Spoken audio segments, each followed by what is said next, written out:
Hello दोस्तों, welcome back to my new videos. Questions आज geometry से है, जिसमें प्रॉपर्टी बेस्ड क्वेश्चन है। इससे डायरेक्ट प्रॉपर्टी बेस्ड क्वेश्चन आपको कॉम्पिटिशन्स के एग्जाम्स में आपको देखने के लिए मिलेंगे। क्वेश्चन है, प्रॉपर्टीज है। वृत्त के चाप द्वारा केंद्र पर बनाया गया कोण। वृत्त के चाप द्वारा केंद्र पर बनाया गया कोण, केंद्र पर बनाया गया उसी और शेष भाग में किसी बिंदु पर बनाए गए कोण, किसी बिंदु पर यानी कि आर पर जो बनाया गया कोण है, उस कोण का वो क्या होता है, टू टाइम्स होता है। यानी कि ऊपर जो बनाया गया कोण कितना होगा, टू टाइम्स होगा कितने का, आर का, यानी कि टू थीटा। यानी कि जब इसकी वैल्यू आपको 75 दी हुई है तो ये आपको टू थीटा यानी कि जीरो की वैल्यू अथवा जीरो पॉइंट पर जो वैल्यू है वो कितनी मिलेगी आपको, 150 डिग्री। यदि आपको 15 डिग्री आपको थीटा की वैल्यू दी हुई है तो 0 डिग्री पर एंगल कितना मिलेगा हमें, 13 डिग्री। मतलब उसका क्या होता है, टू टाइम्स दुगना होता है। हमें क्वेश्चन एक गिवन है एग्जाम्पल में, यदि ओ वृत्त का केंद्र हो तो दिए गए चित्र में एक्स का मान निकालिए। ये हमारे पास एक्स है, पी क्यू आर केंद्र पर बनाया गया कोण चाप के द्वारा कितना है, यहाँ पर एक्स दिया हुआ है। ये इसका कितना होता है, टू टाइम्स टू एक्स होता है। ठीक है, थीटा की वैल्यू क्यू की वैल्यू हमें कितनी दी है, 14 डिग्री। हमें पता है जब हमें आइसोसेलेस ट्रायंगल होता है, समबाहु त्रिभुज होता है, तो उसकी तीनों भुजाओं का कोणों का योग कितना होता है, 180 डिग्री।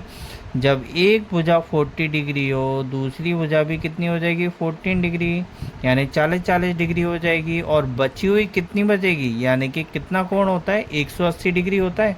40 और 40 कितना हो गया, 80। ठीक है, अब हमें कितना बनाना है, इसको 180 बनाना है। तो अब कितने की कमी है इसमें, 100 की। तो हमारा जो वाला एंगल कितना हो जाएगा, ओ 100 डिग्री का।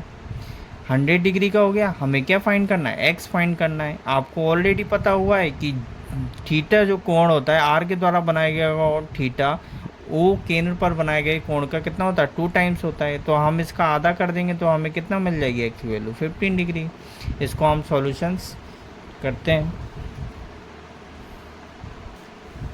Angle P plus angle Q plus angle O equal to कितना हो जाएगा, 180 डिग्री होता है।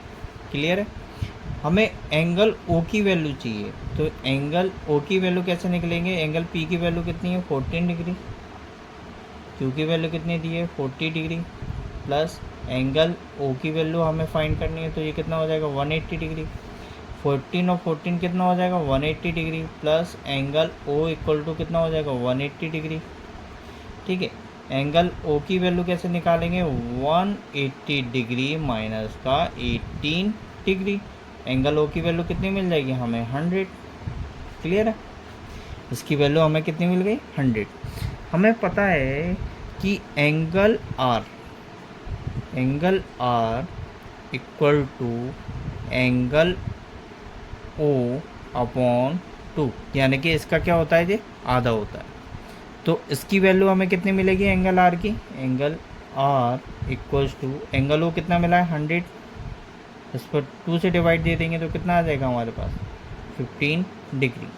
एंगल आर की वैल्यू कितनी मिल जाएगी हमारे लिए, 15 डिग्री।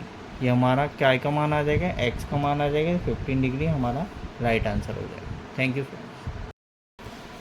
हेलो दोस्तों, welcome back to my new videos. आज क्वेश्चन मैं ज्योमेट्री से लेकर आया हूँ। क्वेश्चन दिया हुआ है ए, बी तथा सी से होकर गुजरने वाले वृत्त का केंद्र ओ है। ठीक है, ए बी सी से होकर गुजरने वाले वृत्त का केंद्र क्या है, ओ है। कि angle B A O equal to 30 degree. Angle B A O कितना दिया हो, 30 degree. Angle B C O कितना दिया है, 14 degree. Angle A O C equal to कितना होता है, एक्स गिवन है हमें, तो हमें एक्स का मान निकालना है। ठीक है फ्रेंड्स, इसमें सबसे पहले क्या करेंगे, हमें पता है कि त्रिभुज के तीनों कोणों का योग कितना होता है, 180। इसमें हम वही मेथड का यूज़ करेंगे। Angle B plus angle A plus angle C equals to कितना दिया हो, 180 डिग्री होता है। यानी कि त्रिभुज की तीनों भुजाओं का कोणों का योग कितना होता है, 180 डिग्री होता है। ठीक है, तो अब हमारे पास ये कितना दिया हुआ है, पूरा एंगल ए का कोण कितना दिया हुआ है, 30 डिग्री प्लस थीटा, तो मैंने एंगल ए का कोण क्या लिख लिया 30 डिग्री प्लस का थीटा। फिर उसके बाद एंगल बी कितना दिया हुआ है x/2, ये मैंने लिख दिया यहाँ पर x/2 प्लस एंगल सी कितना दिया हुआ है हमारे लिए 14 प्लस का थीटा, यानी कि जो हो जाएगा 14 प्लस का थीटा इक्वल टू कितना हो जाएगा 180 डिग्री। ठीक है दोस्तों। नेक्स्ट अब इसमें से थीटा के टर्म्स को हम ऐड कर लेंगे और बाकी नॉन थीटा वालों को ऐड कर लेंगे, सिंप्लीफाई करेंगे तो ये कितना हो जाएगा x/2 13 प्लस 14 कितना हो जाएगा 17 डिग्री प्लस थीटा थीटा को आपस में ऐड करेंगे तो कितना हो जाएगा 2 थीटा इक्वल्स टू कितना हो जाएगा 180 डिग्री। ठीक है दोस्तों। अब यहाँ से एक थीटा की प्रॉपर्टीज़ आएगी कि एंगल के आल कोणों का योग कितना होता है 180 होता है। जब ये थीटा है तो ये कितना हो जाएगा हमारे पास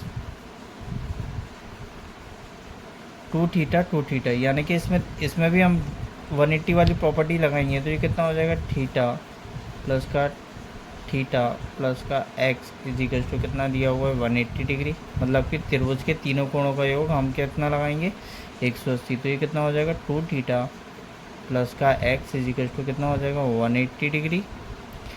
तो 2 थीटा की वैल्यू हमें मिल जाएगी कितनी 180 डिग्री माइनस का एक्स, यानी 2 थीटा की वैल्यू कितनी आ जाएगी 180 डिग्री माइनस का एक्स। ठीक है।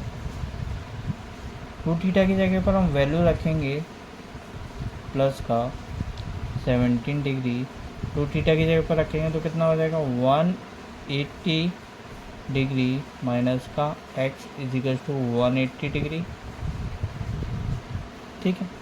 ये 17 डिग्री को उस साइड लेकर जाएंगे तो ये कितना हो जाएगा x/2 प्लस 180 डिग्री माइनस का x is equal to 180 degree minus का कितना हो जाएगा 17 डिग्री।